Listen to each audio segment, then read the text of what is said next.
All right, so we're here with Ian Kluft of the Stratofox Aerospace tracking team. Thanks for joining me today. You're welcome. Thanks for having me. So tell me what it is that you guys do.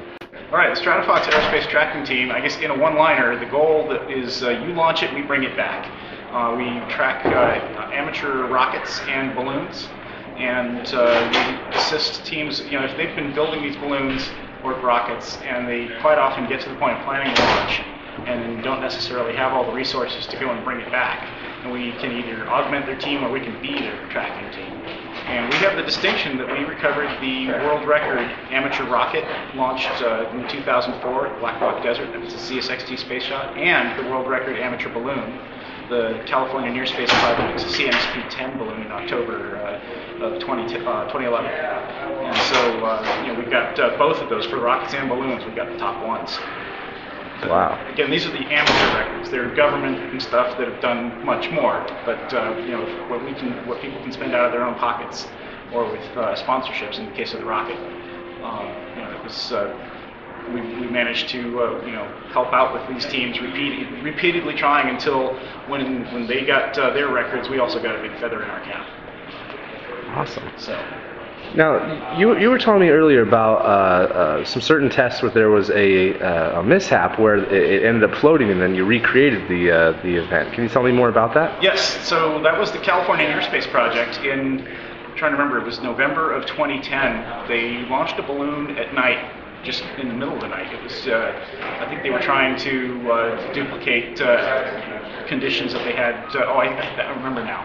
With the holidays coming up, there was place that they could use an indoor fill for their balloons that was going to be later a Christmas tree farm or Christmas tree stand, and they could only get this at night before they were going to be working on the place. So they launched at 2 in the morning, and then this thing, instead of going from San Jose, California to the Central Valley, it ended up, they expected it would land near Interstate 5. It stayed at 110 to 113,000 feet all the way across Nevada, and it bursts over Utah, landed next to Interstate 15 near Fillmore, Utah. And that was unexpected. So yeah, that's the sort of mishap you were talking about. But they had all the data from the launch, how much they filled it with, and they realized the difference here is if they were flying it at night, the sun's UV degradation of the balloon made much more difference than they thought. This is something they started having to plan around.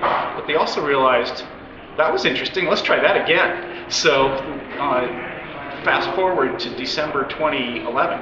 So this is past December as we're recording this right now. We had an attempt to actually cause one to float, launching it right at sundown to have the maximum time without UV degradation from the sun. And we're going to let's see if we can get this at least to Colorado. And so actually, they were being rather ambitious. He had 4 balloons ready to go, and so he launched 2 attempting an altitude record, 2 attempting a distance float. And we sort of knew we weren't going to get much with the altitude because they were being launched at night, and we were pretty sure that the sun's warming was needed to set an altitude record. And sure enough, those, first of all, the GPS lock lost GPS lock on the altitude attempts.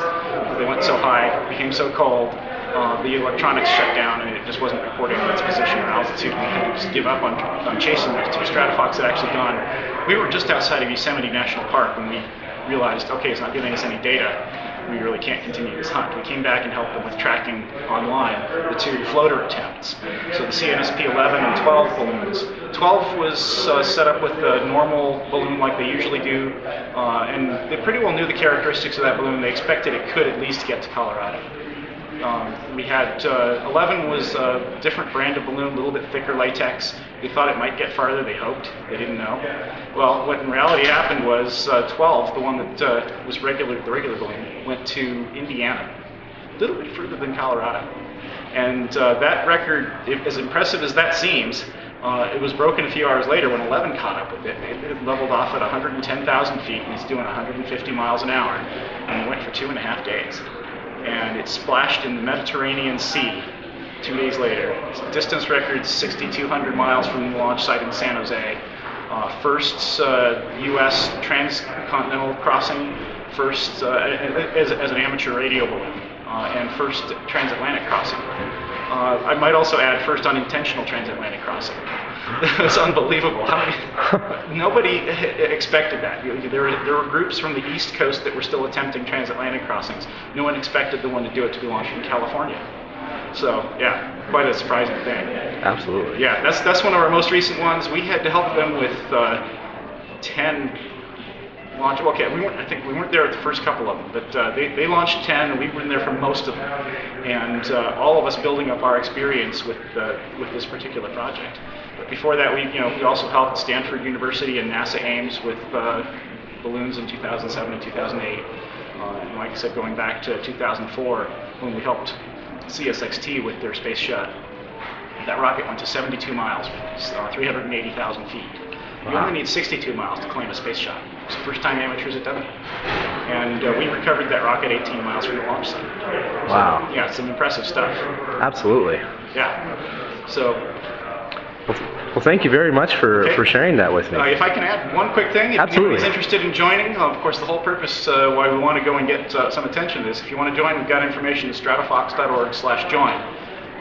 It has a list of useful skills, and you can be part of a space program. Awesome. Thank you very much. All right. Thank you.